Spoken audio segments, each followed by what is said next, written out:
So you didn't watch the first two episodes of X-Men 97? Big problem, bub. Welcome back to The Great Expanse by John Bat 426 here on YouTube. As you can see, I'm in the Old Man Logan outfit. I'm kind of cosplaying as myself and Logan from Old Man Logan with the jacket, the gray A shirt. I won't use the vernacular, the term that we use in the inner city as to what these kind of shirts are called. You know what they're called, all right? But little bit of a bushy sideburn, but mine are connected and they're not as wild. And I don't have the Logan hair because I don't have any hair because I've dyed my hair invisible the past few years. So, thank you. But I'm here to talk about the first two episodes of the highly anticipated X-Men 97, the revival, the resurgence of the old 90s cartoon on Fox. It's called X-Men Animated Series. This is basically a continuation of that story. It's 1 year after the events of Graduation Day, which was the last episode of the series back then. Quick recap of the series. Professor Charles Xavier is shot and mortally wounded by Henry Gyrick, okay? Henry Gyrick was the guy that had the shades on that always worked with Oliver Trask to create the Sentinel program, the huge robots, okay? Which are always a problem for the X-Men. If you saw the movie Days of Future Past, they were advanced Sentinels and they were killing the X-Men in a superhero movie. Superheroes were dying in that movie, Days of Future Past. So the Sentinels are always a problem. They will always be an eternal problem for the X-Men. So Professor Xavier is saved by Lilandra. He can't survive on Earth. He can only survive with Shi'ar technology, so he has to leave. And that's the parting shot is him in the Shi'ar ship being flown out of orbit, out of sight, while Magneto and the rest of the X-Men look on, looking up, and that's how it ends. It fades. Great ending. Great ending. So this picks up, that's why it's called 97, because it ended in 96. All right. So we pick up again in the complexion of America in the first episode, which is called To Me, My X-Men, which you hear Cyclops say in the trailer. It picks up where mutants are becoming more and more integrated into society. We're getting more and more acclimated. I'm just saying that as if I'm, a normal person, a normative individual. Okay, so they're being more accepted and incorporated into our society. We're more familiar with them, and of course, there's an allegory to the minorities and the sub-minorities of today's world. Okay, so let's just say it. All right. Now, you see that the Friends of Humanity, who were in the second season of the X-Men, they're kind of likened unto the MAGA, M-A-G-A, Make America Great Again, okay? Which was the slogan for Donald Trump's presidential election. That's what his thing, Make America Great Again. And you can tell that kind of the FOH on the hat, like a lot of them have it on the hat. They had it back then too, but now you can see it's just like a seamless allegory to MAGA. They're intolerant, they don't like mutants. Okay, and again, mutant is an allegory for minorities and sub-minorities. All right. So there's a group of the Friends of Humanity. They are surrounding Robert DaCosta, who we know as Sunfire. Now, I used to get Sunspot and Sunfire confused. No. Sunfire is Japanese. He's Shiro. That's right, I forgot. My era. I did correct myself though, but this is Sunspot, I believe. Let me look it up just to be sure, so I'll kind of know what I'm talking about. I believe Robert DaCosta is Sunspot. Is he? Sunspot. Right. He's Sunspot. So he's surrounded. Then we see the X-Men come to his rescue, which is almost a parallel to the first two episodes of the original series where Jubilee was surrounded by who? Sentinels. Okay? And they rescue Jubilee and bring her back to the X-Mansion. Now, I believe Cyclops have been following the Friends of Humanity because they have technology which is likened unto Sentinel technology. You see a big, massive robotic hand. So that's basically what Cyclops was looking for. Evidence that Sentinel technology is now available to the Friends of Humanity. So instead of giving you a blow-by-blow of what the first episode is about, I'm just telling you what's great about this first episode. The way the X-Men use their powers, we hadn't seen before. Now, we see Cyclops. I'm just going by the first two episodes. Okay? We see Cyclops dive out of the Blackbird And I was thinking about Captain America, in the Winter Soldier, where when he dives off, they go, wait, he didn't have a parachute. And he's like, no, he didn't. So I'm thinking like, okay, he's going to have like a parachute or a set of wings come out so he can glide. But instead he uses his optic blast to slow himself down. And I'm like, I've never seen that before. There's a moment from the trailer where Gambit jumps on Wolverine's back, okay? Wolverine pops his claws, and Gambit charges Wolverine's claws, and Wolverine becomes they're almost like lightsabers on the end of his fist. He's like slicing through Sentinels, okay? And again, like I said, I'm just covering both episodes, all right? So, I appreciated the way Storm was using her lightning. She was turning the sands to glass with these intense lightning blast bars, blast. So Storm is just epic, okay, as they're confronting the Sentinels. Rogue. I love the fact that Rogue and Gambit picked up where they left off. I'm so glad that it wasn't like PCized, or PGized. They're still flirtatious. Gambit is still, I'm not gonna say very promiscuous, but he still wants Rogue. He doesn't care about, the effects of her touching him or whatever. One thing I also appreciated was the fact that they hinted at, well, no, they didn't hint at it, but they do a reference in the comics that's not too widespread, it's not too well known. But Rogue and Magneto had a relationship when Magneto took over the headmastership, I guess that's the word, of the X-Men in the late 80s, early 90s. So when she walked in, when Magneto, was in the office thinking about things, because, they wanted him to go to trial, the UN, as soon as they found out where Magneto was, at Charles Xavier's mansion. And you can kind of pick up that on the trailer, where, at the end of the trailer, he goes, "The last will of Charles Xavier."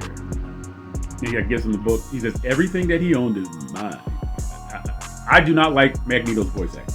I'm going to be honest. I don't like it. Is it terrible? No. And I don't know if I'm just being too nostalgic by saying it's not the original voice, but I just don't. I don't like his voice for Magneto. Okay. And I feel as though maybe they could have made his reveal a little more epic, because basically they're outside playing basketball. Okay. And to briefly sum it up, because again, I don't want to give a blow by blow. I really just want to talk about the essence of the program itself, without going plot for plot, subplot for plot, and all that other stuff. But when they're outside playing basketball at the end of a victory, because they rescue Sunspot, who was who actually left the mansion, sort of like Jubilee did. She did the same thing to protect her foster parents.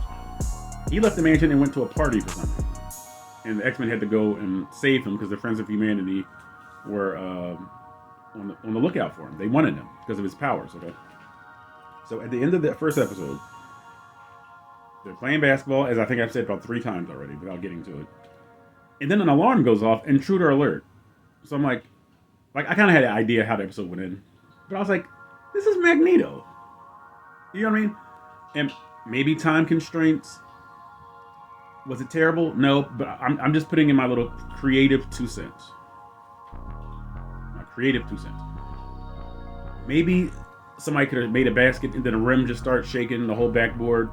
Then everything metal just starts going. And then that's when you get the idea that Magneto has arrived. But instead of just, intruder alert. And they go, where? In Charles Xavier's office. Okay, so there's Run there, he's just standing there. I think his introduction could have been a little more epic. Is it bad? No, I'm not saying that. It doesn't take away from the episode at all. Okay? And then the second episode, Mutant Liberation Begins, it kind of focuses on Magneto's, sort of his motivations, I guess you could say. Or how he's, he still has a contentious relationship with the X-Men, which I didn't know that they were going to explore because of the way Graduation Day ended. But I guess it's better to do that, to show that, not everybody trusts Magneto, nor should they. And just like in the comic books, Rogue was the one that always liked Magneto and always wanted them to get along, and Cyclops did not trust Magneto in the comics. So this is very comic book accurate as far as the spirit of the X-Men goes, okay? So, and Jean Grey is very pregnant, okay? And she tells Scott, all right, perhaps it's time for us to walk away. She said the X-Men will be fine without us. We're fighting for mutants to live normal lives. That was her rationale to Cyclops. The Cyclops is like, wait a minute. It's only been a year. It's like, you can tell Cyclops does not want to do this. Cyclops is sort of like Batman. He would love to have a normal life, but he can't because the cause is just that big, and the commission, his vocation, his purpose is just so intertwined with mutant and human coexistence. He can't shake that. He never will. I don't care what they do to him in the comic books, whether he's Cyclops with the Phoenix Force. The real Cyclops, okay, will always be dead set on fighting alongside the X-Men. Now, we know that in the comic books, he did leave for a time. When their child is born, who's named Nathan Christopher, and this one he was named Nathan Charles, okay? So that is a little bit of a departure, but it's still true to the essence because obviously Charles is because of Charles Xavier. We get that, all right? So nobody's thumbs downing the episodes because it's Nathan Charles instead of Nathan Christopher. So, as I was saying, Cyclops, he left the X-Men after the death of Jean Grey, with the Dark Phoenix saga. He met somebody who was a clone of Jean Grey named Madeline Pryor. They had a child named Nathan Christopher Summers. We know Nathan Christopher Summers. We understand his story as far as Apocalypse goes. I'm not going to go into details about that. Maybe I'll go into details later. No, I'll just do it right now. Now that I'm thinking about it. Because this is a review, a recap, a retort, a rebuttal. All right. Apocalypse, who has always been dead set on creating like the ideal mutants, okay, that are strong, that are fit to survive, that can, just triumph over overwhelming odds or whatever. He kidnaps Nathan Christopher, but Nathan Christopher has a, I don't want to say saviors, but from the far-flung future, from I think the 31st century or so, around the time of Kang the Conqueror, I believe, the Clan Ascani comes back, and they kind of do like a sort of like a messianic prophecy. Like, this person is supposed to be great. He will destroy Apocalypse in the future. But because Apocalypse infected Nathan Christopher, the son of Cyclops and Madeline Pryor, with a techno-organic virus, which there's no cure for. And so, listen to this, when the original X-Factor and the Inhumans, Black Bolt and crew, storm Apocalypse's lair in Adon, which is on the moon, Black Bolt is using his voice against Apocalypse, and he's not having an effect on Apocalypse. Black Bolt's voice is not having an effect on Apocalypse. I'm gonna just put that out there and leave it. So the Inhumans and X-Factor storm the base where Apocalypse is, entrenched, along with the Dark Riders, and I'm going back to X-Factor number 68, the first series of X-Factor. And I believe the line was, "The child is already dead." I think that's what Apocalypse says, okay? And Cyclops loses it. All right, now he didn't go insane, but I think he takes the visor off, and he hits Apocalypse with the most intense concussion burst that he ever produced, and he destroys Apocalypse. In the aftermath, the representative from the Clan Ascani that I said was from the future, she says, "I will protect him, and your child will survive." So, as heartbreaking as it is, Cyclops and Jean Grey, not Madeline Pryor, Cyclops and Jean Grey and the rest of X-Factor say goodbye to Nathan Christopher, and he goes into the future and becomes Cable. Yeah, Cable. He's in the first animated series of the X-Men. He's in the first season. He's in the fourth season as well, and Beyond Good and Evil. Okay, so will we see the origins of Cable in this series? I hope so. It'll be cool. You know what I mean? So I said all that to say this. When Jean Grey died the first time, Cyclops met Madeline Pryor, who was a clone of Jean Grey. Okay? And when they had Nathan Christopher, and that's why I went off on that tangent about Nathan Christopher and Apocalypse and all that, just let you know about who Nathan Christopher is. Scott Summers, because he left Cyclops behind. I think he was gone for like a couple years.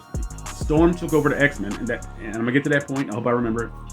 Storm took over the leadership of the X-Men, okay? While Cyclops was living in Alaska, where he's originally from. Him, his mother, I don't know her name, his father, who was Corsair from the Starjammers, and his brother Alex. They're from Alaska. All right. So he moved to Alaska with Madeline to raise their child. So this is kind of where this episode of Mutant Liberation Begins, and the first one, because that's sort of the theme of the first episode. Cyclops and Jean are thinking about leaving. Wolverine, I don't know if he overhears it, but he can tell that they're going to go. They didn't say it outright. Oh, we're leaving right away. And they kind of like say it at the end of the first episode, and Wolverine just says, yeah, we know you guys are packing up and leaving. So, quick little thing before we move on. Jean Grey, when they thought she died as the Dark Phoenix, she was actually, I'm trying to think of the correct wordage. Mr. Sinister created a clone of Jean Grey, and the real Jean Grey was like in a cocoon. It's probably just a retroactive thing because they wanted to just bring Jean Grey back. But Madeline Pryor was basically just a clone of Jean Grey, and she is the mother of Cable. All right, so instead of Madeline Pryor being pregnant, now Jean Grey in the X-Men 97 first 2 episodes, now Jean Grey is the one that's pregnant. And I think you can work your way around birthing Cable without incorporating Madeline Pryor, because then you have to talk about the Inferno saga, and I don't know if they want to go there. Okay, so this is very true to the X-Men comics, very true to X-Men lore, even the trial of Magneto. You know what I mean? And I like the fact that Magneto is sort of like the MVP of the second episode. Okay, even though like the X-Men are doing great, I'm gonna say this one thing else that I love about the first 2 episodes. There is no doubt in your mind that the leader of the X-Men is Cyclops. Not Wolverine, Cyclops. And Storm as well. Okay? The heart and soul of the X-Men. Cyclops and Jean Grey, they're kind of one, even though they weren't married then. But then they did get married. Cyclops, Jean Grey, and Storm. They are the heart and soul of the X-Men. And you can see that here. Now, going to Mutant Liberation Begins, when Magneto's on trial, the Friends of Humanity attack. And one thing I did not see coming, which I really did appreciate, one of the Friends of Humanity who was different from the other ones, he had like these scars on his face, like Vandal Savage and Young Justice, with the mark of Cain on his face. That's the only thing on Vandal Savage that won't heal. You didn't ask about that. That's DC. We're talking about Marvel. Let's stay on Marvel. Sure, I'll do that. Anyway, he has these scars on his face, and he done. As soon as he put a mask on, I said, "Wait, that's the Executioner." The Executioner. He was an FBI agent in the comic books that dons this armor so that he can basically go one-on-one with the X-Men. And he isn't OP, but he's treated as if he's a match for the X-Men because his armor repels energy-based attacks. So Cyclops which is an energy beam, it has no real effect on him, but he's still dodging. You know what I mean? He's not just walking up going, stuff bouncing off him. He's impervious to Bishop's absorbed kinetic, rechanneling energy. And he's tactical. He has weapons. And I'd only seen the Executioner in, I think, his first outing, okay? But I like the fact that they incorporated him seamlessly into this storyline. The Executioner, okay? I think his name is Carl Denty or something like that, all right? So, I could really go on and on about this, but I won't. If I had somebody else here, maybe the discussion would be sort of more fleshed out. But I kind of just want to, hit the bare bones of what, to me, my X-Men, which is episode 1, and Mutant Liberation Begins, which is episode 2, that this picks up right where the X-Men the animated series left off. They do not miss a beat. They don't skip. Oh, okay, good. I just remember the point. Storm. Okay, the Executioner has like a weapon, like a energy inhibitor, and he was aiming it at Magneto when Magneto was at the UN on trial. And again, he fires the beam. Storm sacrifices herself for Magneto. Now, when I first saw it, I said, "Wait a minute, did he just mortally wound Storm to like kind of like get her out of the way for the first season?" I'm asking these questions. I'm not saying that because she has like a burn mark in her chest, and she got shot through the back. So I'm like, "Whoa, like this is a powerful beam." Then she's like crawling away. Then Magneto's giving this great dialogue about, why he does what he does. I don't remember exactly what he said because I only saw it once. And he's just looking at Storm, and you can just you get the sense that old, zealous, that righteous Magneto is going to rise up. He does do some awesome stuff with his powers. I think it's like a big metal emblem. Okay, it's like the shape of a coin in the UN building. So now remember, Executioner's armor is impervious to energy-based attack, but that doesn't include magnetism. Okay? Because his armor is still made out of metal. So Magneto just binds him to this coin, this massive coin, almost like the coin, the big penny in the Batman's Batcave. And he surrounds the tribunal, of which Val Cooper, who was the liaison for X Factor. Anybody remember Val Cooper? At first I thought she was the president because she like running on the treadmill in the first episode. But it turned out to be Val Cooper, not the president. So he creates a big magnetic force bubble and takes them high into orbit. And even through the magnetic bubble, you see like their breath turning cold because it's freezing cold up there in the upper atmosphere. And I'm like, is he gonna drop them and like pick them up just to scare him again? But he says, looking at the world from this view, it reminds me of the promise I made to a friend, Charles Xavier. That's what he's saying. And he says, you all think I'm the same monster. He says, but I'm learning, I'm trying to get better. And again, I think Magneto was the MVP of this episode. And when they return to Earth, Magneto brings them back down. Storm, she reaches out and she says, I can't feel the breeze. So Storm was depowered by that beam. And when they go to the Beast, he runs a blood test on her. And when he tells her that the effects may be permanent, the look on her face is no like over emoting or like tears, but a look of despair in animation. It looks so awesome. It's like great acting for ink and paint, which is what a cartoon is. I was like, this is so good. Like Jean's hugging her, she's still like not reacting. She's just stunned. Like her mutant powers may be gone forever. And that leads back to the comic books. Storm was depowered for a period of time. When the X-Men moved to San Francisco, she had no weather powers, but she was still in charge. She was still Storm. She was still like the den mother of the X-Men in San Francisco. So I'm like we are really just sticking to the script as far as what the comic books, the elements of the comic books. Now, of course, they're gonna give their own spin on it. They're gonna do their own adaptation. But I'm like, this is great stuff. It's like, while we got Scott and Jean being pregnant, we got Magneto going on trial, we have Storm who's depowered.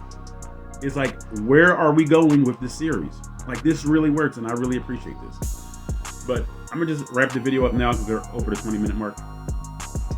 X-Men 97 is an A+ for both episodes so far. A+. A+.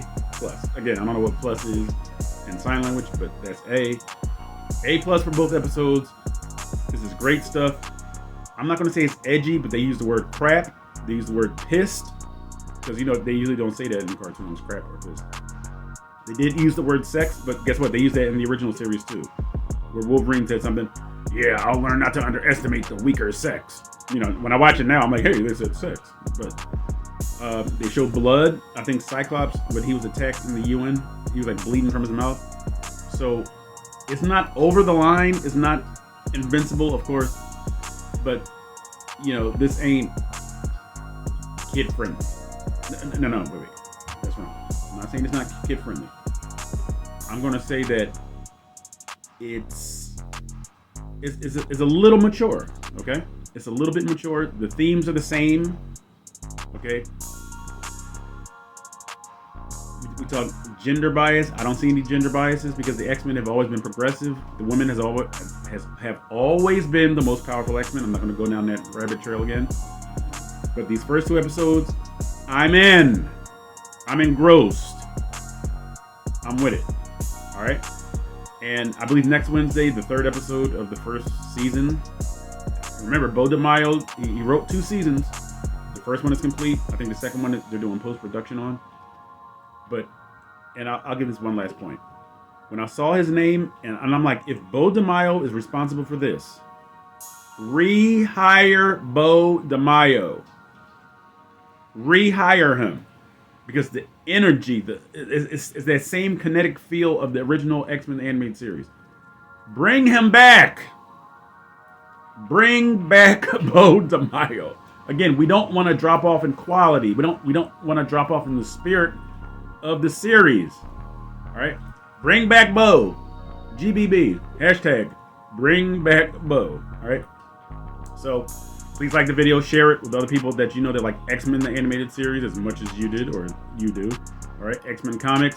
You know where to leave your comments or dissertations down there. And I will see you next week for episode 3 of X-Men 97.